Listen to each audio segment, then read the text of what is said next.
Hey folks, and welcome to Typology, the show in which we explore the mystery of the human personality through the lens of the Enneagram.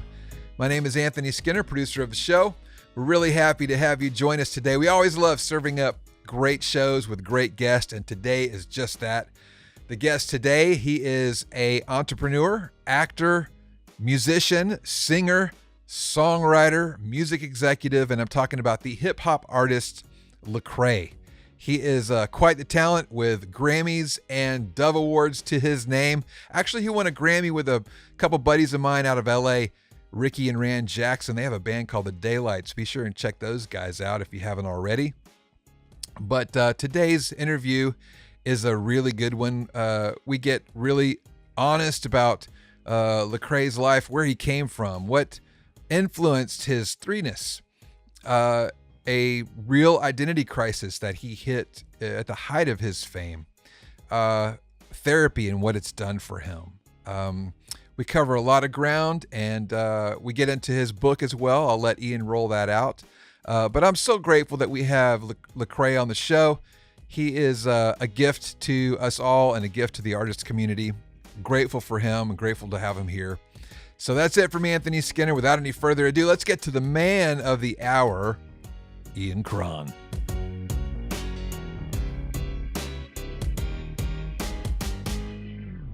Lecrae, welcome to Typology.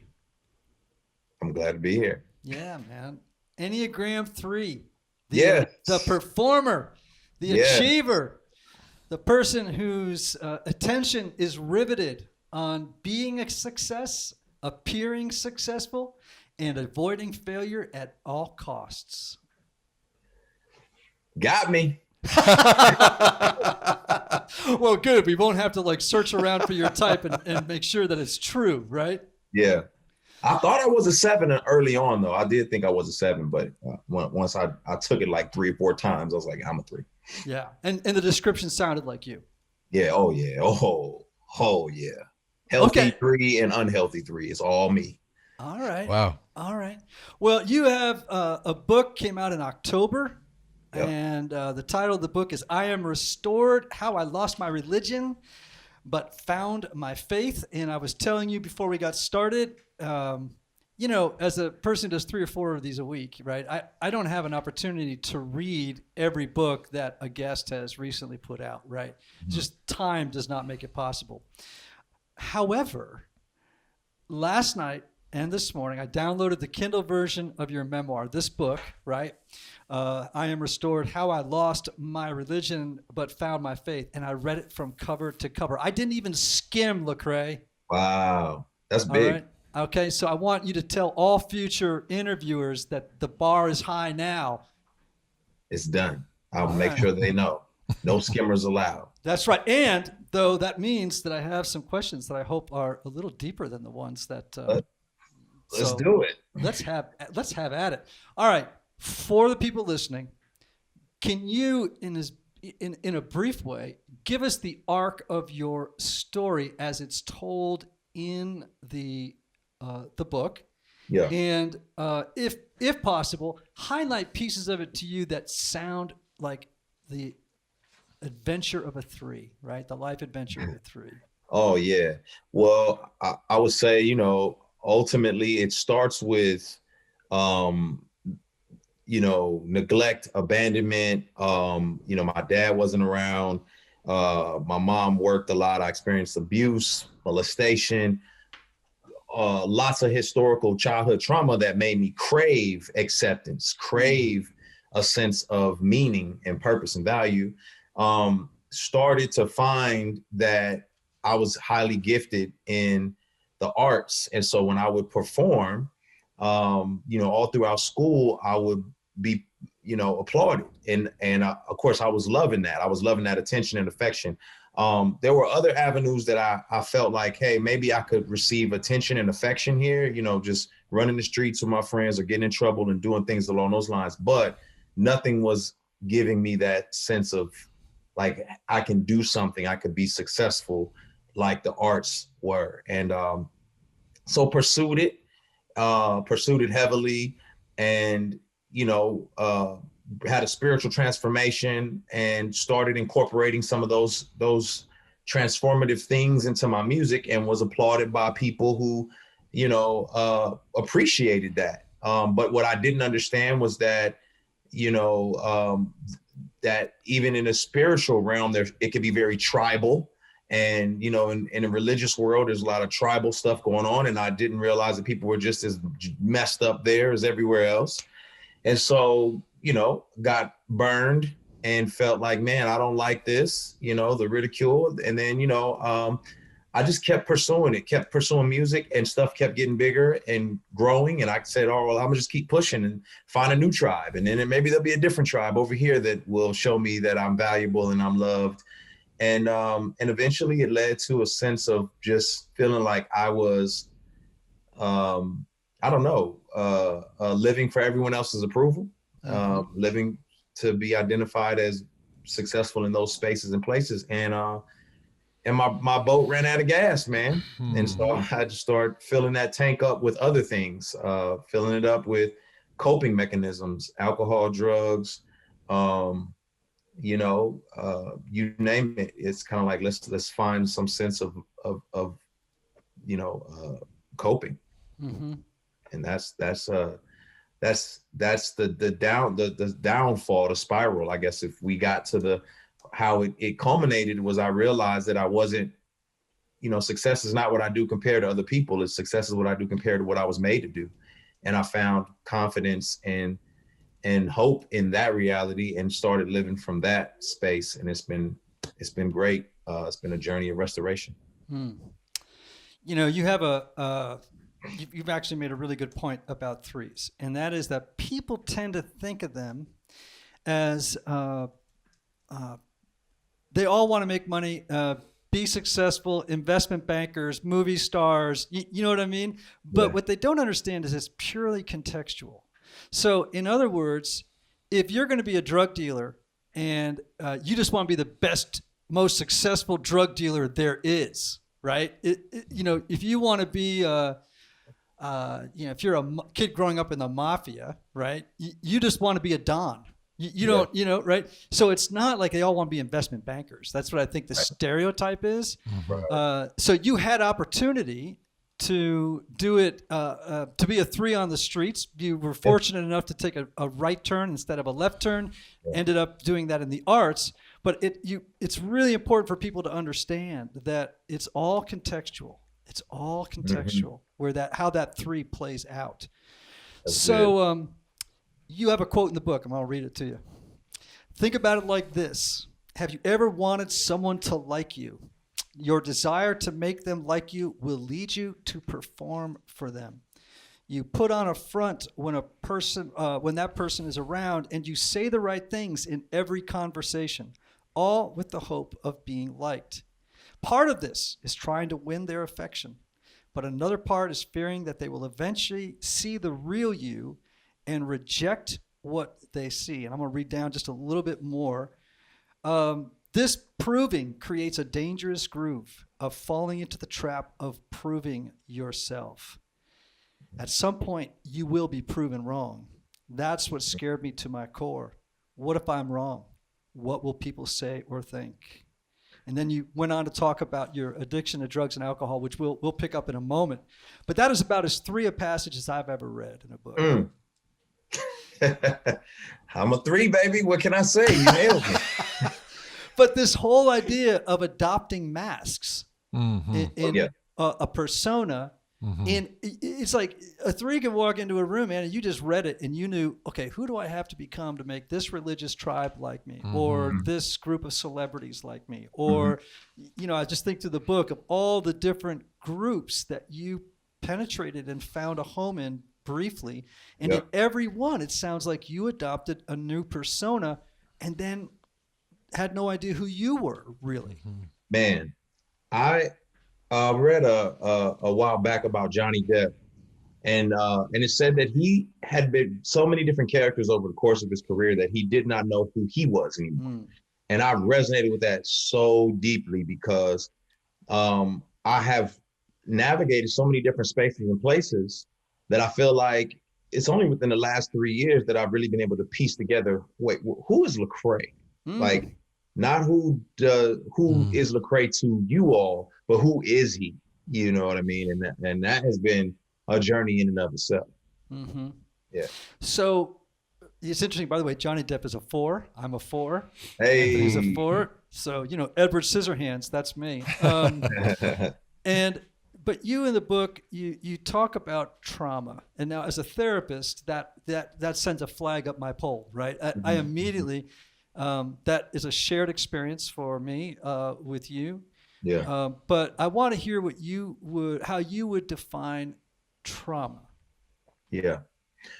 I would say trauma is emotional and relational wounds or circumstances that have created wounds. And for me, they were things that I didn't deal with, that I hadn't processed. So, I talk about in the book, my kid brain didn't know what to do with being abused, being beat and thrown in the trunk by a grown man. My kid brain doesn't know what to do with that. And so I grew up thinking, well, that's this kind of stuff that happens, you just move on. And I didn't realize, no, that has now affected the way that you process your here and now. Mm-hmm. And so that's what trauma is to me, is those lasting effects from, experiences that you had historically. So I love that definition. It seems to me, oftentimes I think to myself that the beginning formation of our personality type is rooted in trauma. It's a response to that initial core wounding, right? And so your little kid brain goes, all right, how do I deal with a world where these sorts of wounds take place? And based on, I think, a lot of different factors, we gravitate toward particular styles and types, right? Yeah. And I can see where a kid who experiences that kind of trauma might say, how do I avoid this pain? Oh, I know. I'll be successful. I will appear successful. And in order to maintain this way of being in the world, I'm going to avoid failure at all costs, right? And that seems like a trauma response to me. Yes. A strategy. Yeah. Right. Yeah, absolutely. I think it's funny. There's an episode on The Fresh Prince of Bel-Air where Will Smith is talking to Uncle Phil, and he says to him, about his dad not being there. He says, "Why doesn't he want me, man?" And I think that was foundational for me. That shaped me as a kid, is wondering why my dad would just abandon me and never reach out, never write a letter, never make a phone call. I internalized it. And so for me, it made me say, okay, something about me is not lovable. Something about me is not likable. And what can I do to change that? And then, of course, that's reinforced with abuse or molestation or neglect or whatever. That gets reinforced. And so you begin the process of saying, okay, well, when I won this talent show, everyone liked me. So I have to keep doing that type of stuff if I want to experience value and worth and affirmation. Absolutely. And you're really describing another piece of how personality comes together, which is that the reinforcement of the message that if I continue to do this, I will be loved, or I will be safe, or I won't be afraid, right? Yeah. And I think, for that 3, man, it's like you just get stroked, right? Over and over again. If you were a great athlete, it's like, oh, he's such a great athlete. And you hear that as a little kid and you go, oh, so this is how I get love. I'm going to double down on this, right? And then you just keep doubling down, right? And doubling down. It's very powerful. It's scary because now I'm thinking about my kids and makes me think like, I don't want them to feel like I only show them love and affection when they do certain things. So that's definitely a lot of how I was, and it's unfortunate because the environment that I existed in, nobody knew better. You know what I mean? There was no tools. There was no thought on any of this type of stuff. And so it's kind of like you're just left out there. And comparatively, I felt like I was doing great because I'm looking at my cousins and my friends and I'm like, man, everyone's ending up in prison. Everyone's ending up, and my greatest fear was ending up like my father, who was a drug addict and homeless. And so, that was my greatest fear. And I was like, oh man, I'm doing great, and not thinking, no, you're still coping. You know what I mean? So Right. So you just mentioned addictions in the book. You speak about your own addictions to alcohol and to drugs. And we were talking before we hit record about the fact that we share that in common. I've, had a what I would call my pharmaceutical misadventures. I've been a prescription medication addict, went to treatment for it. I had a hard journey back. It's a lifelong process for me, but I think about how there was a saying I learned early on that was addiction always begins and ends with pain. Yeah, that's what so, this sort of addiction thing, yes, it was poking around in your early life and then again later, right? Yeah. In your journey, much probably to the surprise of some of your readers, not a surprise to me, but maybe to your readers. If you could, what was the pain? Like, what was the pain that you were attempting to medicate chemically, synthetically, to cope in the world? Yeah. First of all, I want to say you nailed something there because I'm a firm believer that addiction is not something that you cure. It's the trauma that you cure. It's the pain that you deal with, Yes. So people work at it backwards, but for me, it was initially, it was failure and it was rejection, right? So I think the original part of it is I had built this idea of myself and who I was in the world that I existed in. And when I started to, there were people around me who affirmed my perspective, like I would say, so oftentimes in the religious sphere, they affirm my perspective. And so I'm like, well, if they're good with me, then I'm good and everybody's good. But then there was some moments where I spoke out publicly about issues I saw in society, racial injustice and things along those lines, where people said, we don't agree with your stance here. And I was like, okay, everything I've done has been awesome. You guys love me. So maybe I said it wrong. Let me say it different because I must have said it wrong. I said it again. I said, hey, what do we think about this? And the response was vehemently different, than what I had thought. And I was like, this doesn't make sense, And so then that turned into me questioning everything. Like, wait, what? Wow. We don't agree on this stuff? And I wasn't used to people disagreeing with me on certain things, especially when I was convinced and convicted that it was right. And that disoriented me. And then I said, well, I feel like this is right. And so I don't like this rejection. I don't know what to do. Well, now,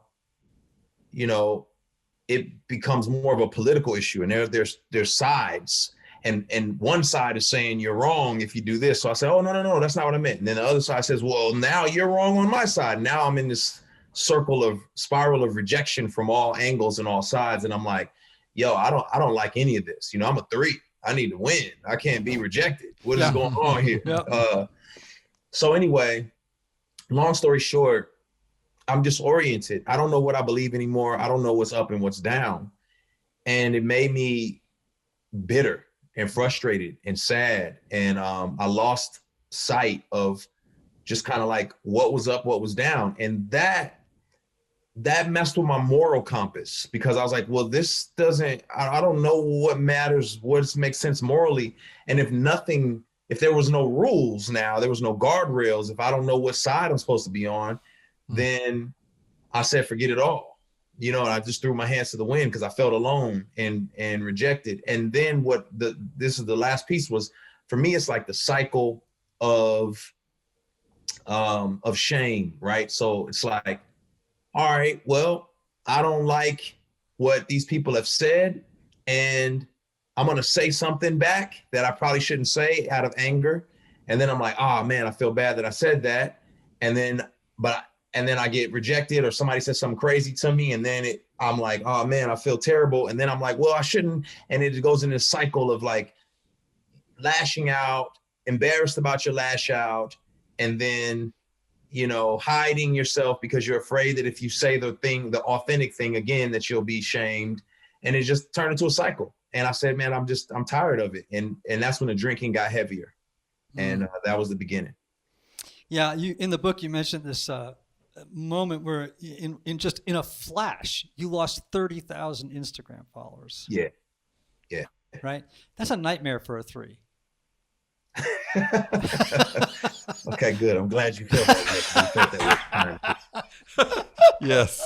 But, you know, and I think more than any other number on the Enneagram, and people wouldn't think this because they look so confident. Same with 7s and 8s. But I think that for 3s, no number on the Enneagram, with perhaps the exception of 4s, feels shame more deeply. Mm-hmm.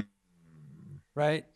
Shame and grief actually are big issues for 3s. And part of the healing journey for a 3 is to grieve those conditions in your early life that led you to become someone other than who you are to win the approval of the crowd.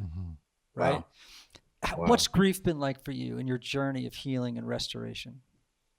I didn't grieve until 2018. I grieved nothing until 2018. So, you know, just imagine, I went through life, you know, won every award known to man, been on every stage known to man before I ever grieved.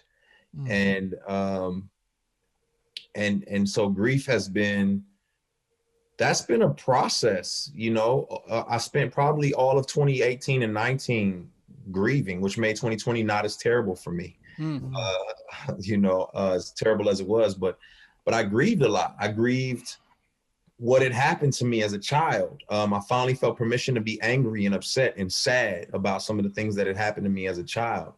I grieved my father not being around, and accepted it. I didn't, you know, I thought I accepted it because I suffocated it and kind of suppressed it. And I'm fine because I don't deal with it. So I'm fine. But that's not the reality. The reality is you haven't dealt with it because you're not fine. And so it was like, all right, let's deal with it. I dealt with it and embraced it and accepted that this is my reality. But this is what makes me who I am. Yeah, I probably cried more in 2018 than I had my whole life, you know, just being transparent. Some of that was probably due to depression, but yeah, it was tough, man. And another thing is 2018 is when I stopped drinking as well. So I had to feel. Yes. Yes. I had to feel. I stopped, you know, taking Xanax. I had to feel. And so it was like, oh, I don't like this. I don't like this at all. Well, you just named one of my drugs of choice, Xanax. That is any of those benzodiazepines, man, they will shut down your feelings in a heartbeat. You just go into the soft, fluffy space of flat, you know. And I think you're looking at me smiling and nodding his head. He knows what I'm talking about. And I think that you know, I can remember a time I was in a hotel room in gosh, I don't even remember where I was, and I had just stopped. I had just gotten clean, and I remember I was just in the hotel room. I mean, I wasn't listening to sad music. I wasn't, you know, I hadn't had some big thing happen or some insight. I just bent over to pick something off the floor, and I suddenly felt sad and tearful. And I was like, "What? Well, I haven't had that. I don't even know the last time I had that feeling, and I have no idea why I'm having it right now." And it was sort of like something had broken through in me, and it was both terrifying and beautiful at the same time. And I think that part of the journey of courage, right? Is facing what is there, what is. And so I definitely understand that feeling of having to grieve and to deeply feel what is, right? Yeah. And for threes and for every type, I'm just telling you, and for threes in particular, grief is inescapable if you want to change. Retweet. How does that resonate with you? Like, where does that bring up a specific memory, or where you are in agreement with what Ian is saying? Well, I think everybody wants to change. Not everybody, but most people want to change. It's just nobody wants to go through the process of having like what it takes in order to change. And as much as I hated the grief, hated going through all of that, there's no way I'd be who I am right now. There's no way I'd have the vantage point or the perspective that I have. I sometimes wonder, who would I be, had I gone to therapy way earlier? You know what I mean? And how would my life have looked? But I can't do that. All I can do is say, this is where we are, and how are we doing now? And how can we continue to grow and to be better moving forward? But you're right. I mean, yeah, I thought I was fine. Being honest, I would hate things about my internal processing, but I thought I was fine. Right.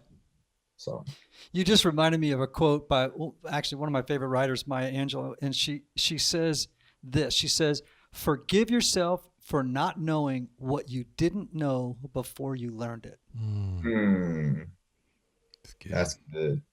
And I hear that in that whole thing about therapy. It's like, if I'd only known, earlier in my life, everything would have been different, right? And she says, let me repeat it because it's such a gorgeous quote. "Forgive yourself for not knowing what you didn't know before you learned it." It's beautiful. Oh, I've had to tell that to myself a million times. Beautiful. A million times. And it sounds like that's been a huge deal for you as well. Let's talk about therapy. I'm a therapist, so let's talk a little bit about therapy as a 3.